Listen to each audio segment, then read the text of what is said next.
Baiklah,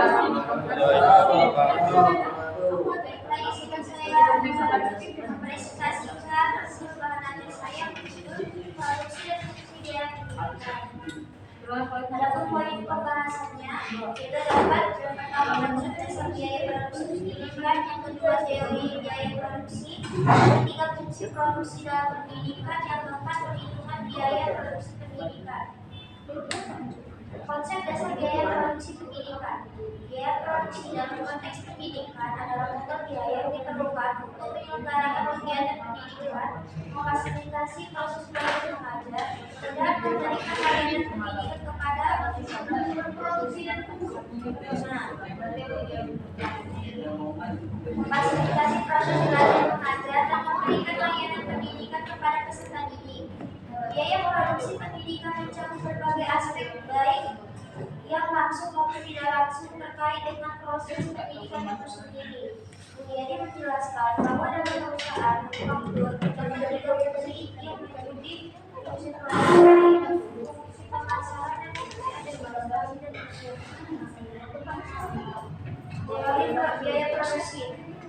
Teori biaya produksi adalah konsep perhitungan semua ongkos yang harus ditanggung oleh produsen untuk menghasilkan suatu produksi barang atau jasa. Teori biaya produksi ini melibatkan beberapa prinsip ekonomi yang paling mendasar.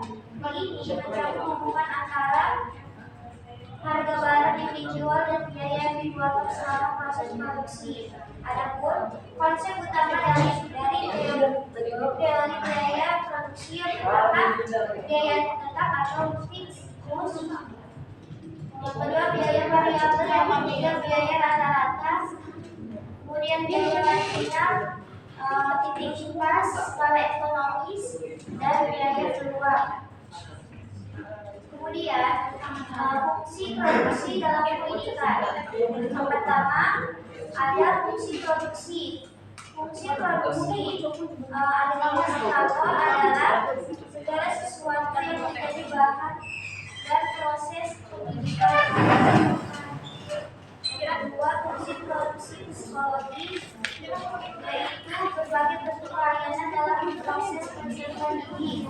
Ketiga, fungsi produksi ekonomi yang adalah dipertimbangkan dengan mencari solusi antara inovasi dan output. Kemudian ada perhitungan biaya produksi pendidikan. Perhitungan biaya pendidikan berdasarkan pendekatan kecukupan ditentukan oleh beberapa faktor antara lain besar jumlah sebuah institusi pendidikan, jumlah siswa tingkat, gaji guru, karena bidang pendidikan dianggap sebagai IT level intensif. Kedua, rasio siswa dibandingkan jumlah guru. Tiga, kualifikasi guru yang populasi penduduk khususnya di negara berkembang. Terakhir adalah perubahan dari pendapatan BPJ Theory of Cost. Sekian presentasi saya. Kita coba sesi selanjutnya, yaitu sesi kritik dan saran. Teman-teman ingin memberikan kritik dan saran terkait bahan ajar yang telah dipaparkan, silakan.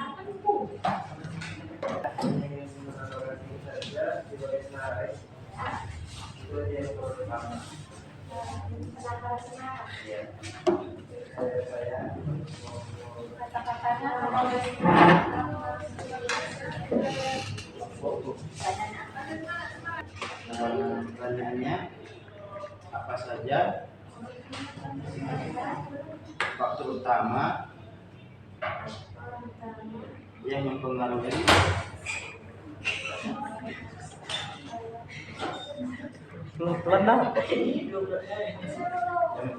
produksi pendidikan di suatu lembaga. Saya akan menjawab pertanyaan dari pertanyaannya, apa saja faktor utama yang mempengaruhi produksi pendidikan di suatu lembaga?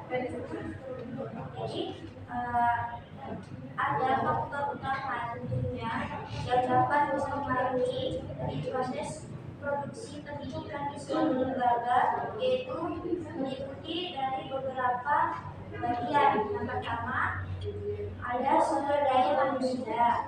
Nah, di bagian sumber daya ini terbagi lagi, itu kan dibahas lagi tentang bagaimana kualitas dan kompetensi tenaga pengajar, guru, dosen, dan staf pendidikan yang berkualitas dan kompeten sangat penting.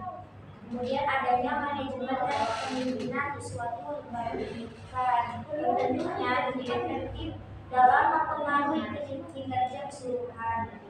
Kemudian pembagian yang kedua yaitu kurikulum dan program pembelajaran. Di bagian kurikulum dan program pembelajaran ini dibahas lagi tentang bagaimana relevansi kurikulumnya. Jadi kurikulum itu harus sesuai dengan kebutuhan peserta didiknya, masyarakatnya, dan dunia kerja. Kemudian itu di bagian metode pembelajaran, bagaimana inovasi dalam metode pembelajaran seperti penggunaan teknologi yang tentunya dapat meningkatkan efektivitas. Yang ketiga yaitu fasilitas dan infrastruktur, meliputi gedung dan ruangan kelas. Kemudian sarana pendukung seperti laboratorium, perpustakaan, akses internet, dan alat peraga. Yang keempat, pendanaan.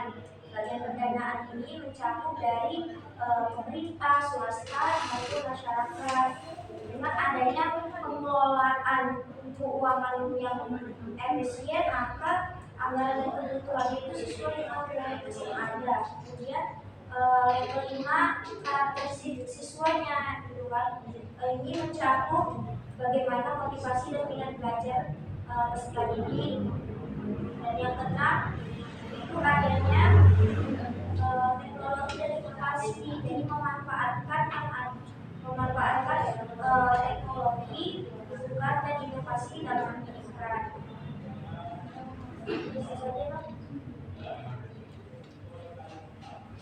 Oke, Mas, semua sudah dapat ujian juga ya. Dan semua digratiskan, tapi yang lain mengurangi pakai. Nah, makanya solusinya adalah kita juga tidak boleh terlalu berlebihan dalam menetapkan anggaran untuk gratis biaya. Misalkan kita ada biaya penelitian, jadi biaya penelitian itu kita gunakan seperempat atau setengah lebihnya itu untuk biaya gratis itu nggak boleh. Misalkan dana dari kampus itu ada berlebih contohnya. Jadi dana berlebih ini harus digunakan untuk apa ya? Lebihnya ini sifatnya masih ada, tetapi ada lagi lebihnya. Nah, yang lebih itu kita gunakan misalkan satu orang saja. Kalau dapat kuliah gratis itu juga sudah bersyukur, ya kan? Kita mendapatkan ilmu dari yang amat jariah juga. Nah, kita dari memberikan rezeki kepada orang, jadi aura rezeki kita itu bisa diganti Allah dengan aura yang lain, rezeki yang lain, kan? Jadi kita umumnya seperti itu supaya lembaga pendidikan kita maju. Kemudian produksi apapun yang kita berikan, yang kita buat berjalan dengan lancar, gitu ya. Maka oleh karena itu untuk mengamalkan program pemerintah atau program pendidikan baik itu swasta maupun negeri, itu betul-betul manajemennya harus kuat, manajemennya harus transparansi, manajemennya harus ada evaluasi, harus ada pengawasan, harus ada pembinaan, harus ada penasihatnya, tidak boleh sembarangan. Kemudian jumlah laporan manajemen juga harus akurat, akuntansinya, ya, kualitatifnya, semuanya harus jelas. Supaya apa? Kemudian pengertian evaluasinya juga harus jelas gitu. Supaya apa?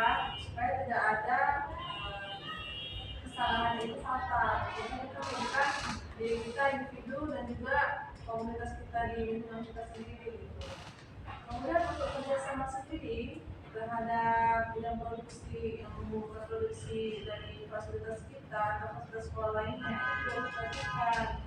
Contohnya adalah untuk data-data seperti personalia yang bersifat materi mandiri, ini contoh ya, di universitas kita ini kan seperti AC, lampu, listrik itu kan biaya memang dari internal ya.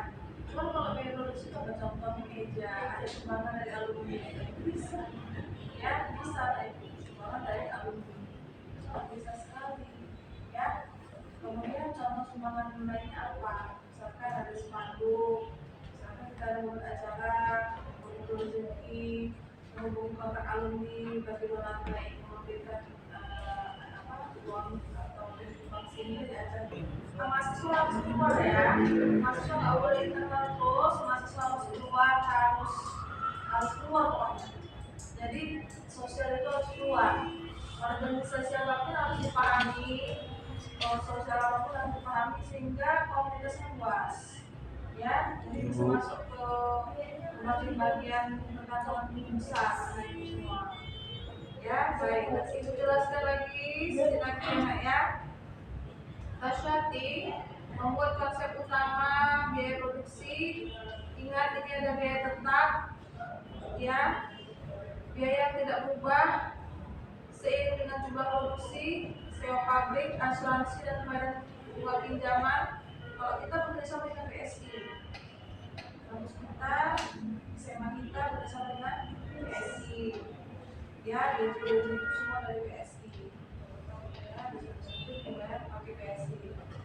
Nah, biaya variabel, biaya yang berubah seiring dengan tingkat produksi, bahan baku, tenaga kerja langsung, energi. Contoh Pak Zuri itu pegawai